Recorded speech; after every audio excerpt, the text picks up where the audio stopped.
Hello, hello. Full moon day. Well, depending on where you live, it's full moon day. I get so many texts and messages, phone calls on full moons. It's crazy. And not even from people who really understand that I read the energies. Some of those, but a lot of people just reaching out, or even in day-to-day action, or, at my office work, just watching people. It's pretty funny, especially when those people are like, oh, I don't believe in that or whatever. And I want to say, yeah, you don't. And you're acting so unaware, and acting out subconsciously to the energies around you. So maybe get aware.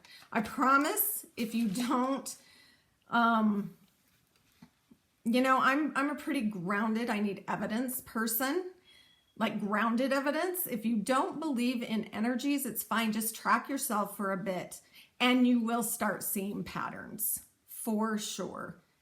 Because I am usually sitting in my head watching others going, and this is going on, and this is going on. Yeah. So anyway, full moon. It's a pretty intense full moon, okay? Because what's going on at a full moon to start with is on one side is the moon, right? The other side, the sun. If you go and look out, you can see they are opposing each other in the sky. What that is gosh, my emotions, I'm feeling emotional. I want to go where I feel safe. I'm feeling a little off. I just kind of want to do this or do this. But over here is this voice also in your head, hopefully consciously, saying, but I really feel like I want to move on this. Or I feel like life is taking me here, but it feels a little scary. I'm not emotionally safe there, but I know I want to take the leap, or I want to push myself, or, it's when emotions hit what you're actually doing to fulfill your life, to fulfill the things that are coming up for you that you want to do that maybe you're scared of, or maybe you're just going to jump and go. It doesn't matter your unique wiring. This is when those things come up. They come to a head. They are trying to be balanced. Shoot, I have this piece of paper. They're trying to be balanced. And it can feel a little agitating. I remember sitting in Cabo a few years ago on the beach during a full moon and watching, like sitting there and having the sun and the moon, and feeling those two intense directions that you want to go. And this time it's even more so, because it's like perfectionism, making sure we know everything and we're an expert, versus illusionary daydreams, not being able to focus. Maybe even some things going on behind your back that you may or may not become aware of, but just things feel off. So we're trying to mesh those two different things inside ourselves, and that can become contradictory. It really can. I have felt both of those for sure.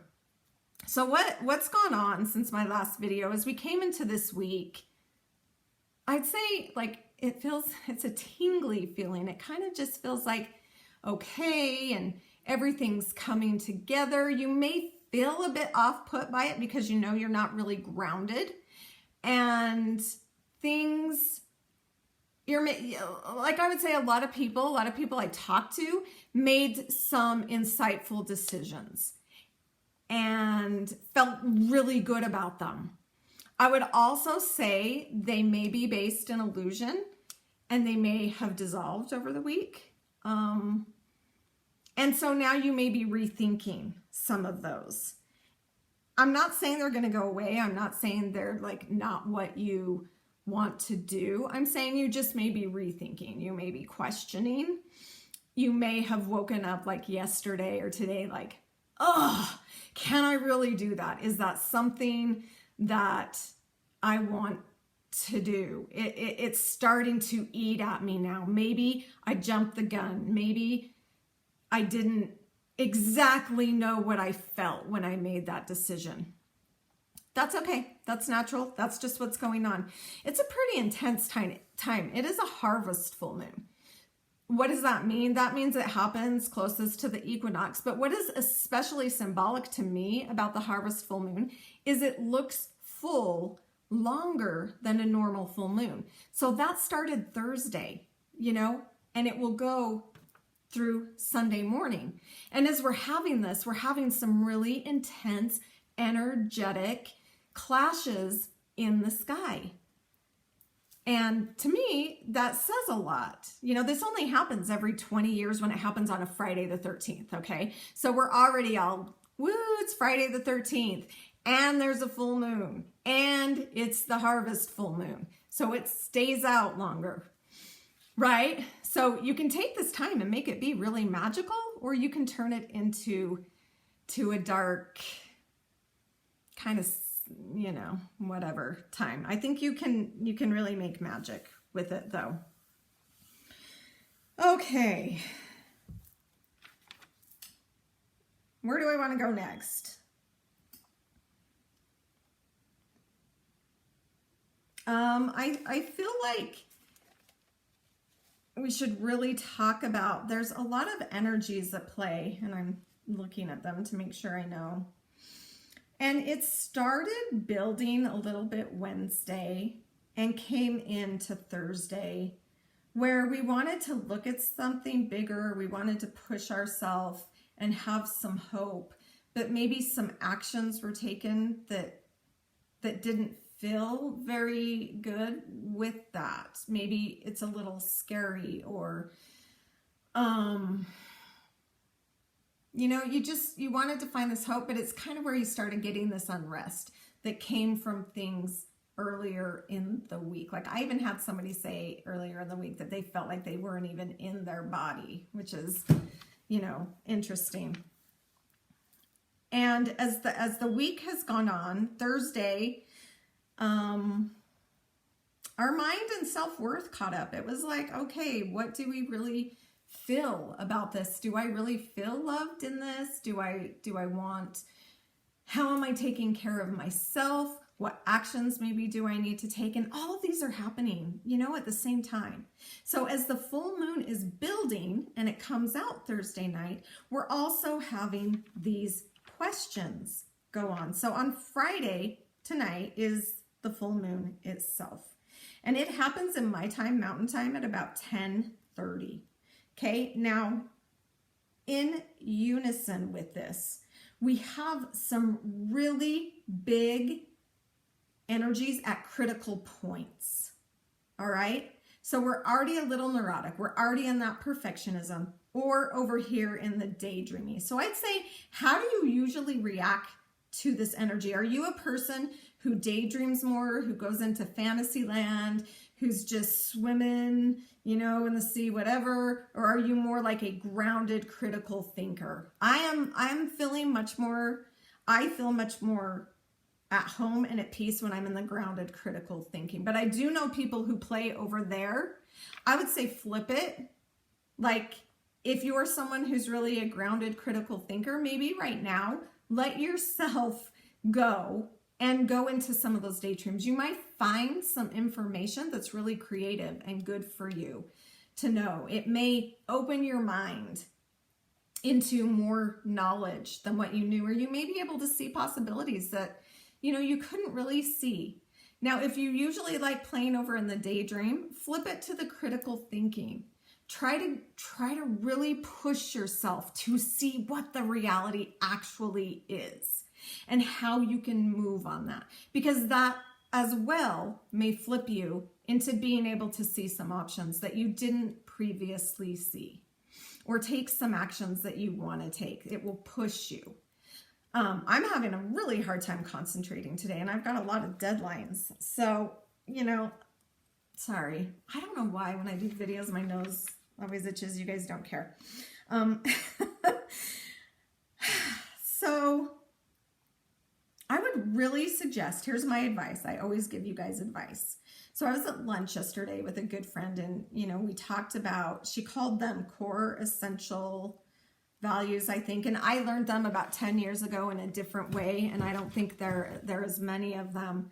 But what do we need? Like, what's really behind friction or spinning out or losing our temper or not doing well in a situation, becoming frustrated? There are these things going on underneath. And, you know, if she watches, you can, and you feel comfortable, you can post underneath some of your stuff, which would be awesome. But what I learned was a system called Starved by Matt Townsend. He's awesome. He's a communication coach, and it was about 10 years ago.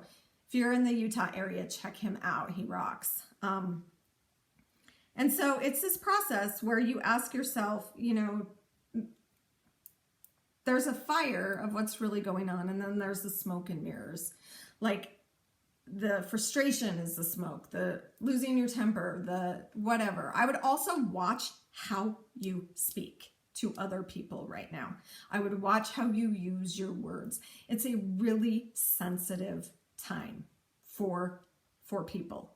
And even if they are people who don't seem like they usually get their feelings hurt or they can take truth, tell them the truth. It's fine. Just watch how you state it. It's a time when you really want to do that.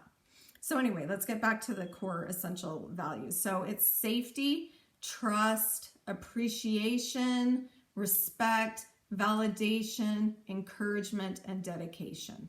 So I would have you go through those things in your life right now, the things that are coming up for you, that are popping up for you, that are, you know, getting you frustrated. I would look at the situations and see if you're losing your temper out of not really being the core issue. So try to get to some of these core issues. Like if you're frustrated at work, let's just do work or relationships. Those are the two things, or like dealing with kids. Those are some of the things I am the most asked about. So do you feel appreciated? Do you feel appreciated? Are you dedicated? Do you feel dedication?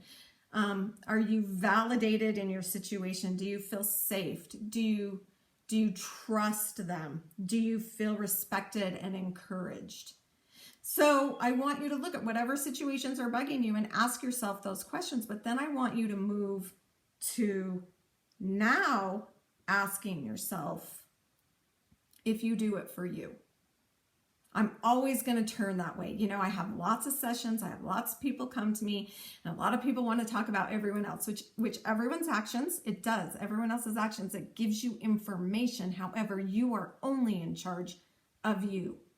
So do you make sure you are safe? If you're in a situation where you're feeling a bit off, do you take care of yourself?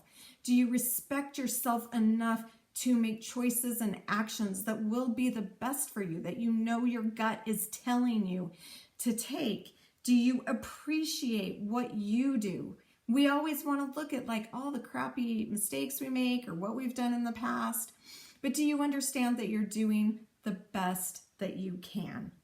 Do you validate? Do you feel safe? Sorry, I didn't turn my phone off because I have some stuff coming in that I've been waiting for, and I wanted to maybe look at a chart. So I'm getting all these things pop up. Okay, so I think you get the picture. Take all the things I said and ask yourself if you give yourself those things. Okay, then the third thing I want you to do, and this is going to take some time, but I mean, we're going into a weekend, and you could have an explosion this weekend if you don't get down to the nitty-gritty of what is really opposing inside of you. There is something opposing, just like the moon and the sun in the sky. Okay? So the third thing I want you to do is say to yourself, how do others feel with me? Do I give those things to others? Do I give them to my boss? Do I give them to my romantic partner? Do I give them to my children? Do I give them just, you know, to people in general? Now, there are boundaries, right? You always want to set your boundaries that are good for you. If there's something going on that is just absolutely not okay, that doesn't mean, I mean, you can still treat other people in a kind way, but also take care of yourself. That is my advice for this full moon. I mean, I think as time goes on, we're going to move into some really critical thinking after the full moon peaks. I know a lot of people thought it peaked this morning. I've gotten a lot of messages like, I feel a lot better, but it's going to continue today, probably tomorrow. And we're going to go into a time where it's like, do you value yourself? Do you really take care of yourself in the ways that you like? And if you don't, and if you're not conscious of those, and if you're not looking at it, that's where those explosions might take off. Or you're going to find yourself over here in dreamland, in illusionary things where it's like that pin, someone's going to pin that balloon and it's going to explode and you're going to be like, oh, okay. So if you want to, message me. If you can, comment below. It's awesome when you do. And I wish you the best. You can always contact me. Thanks. Bye.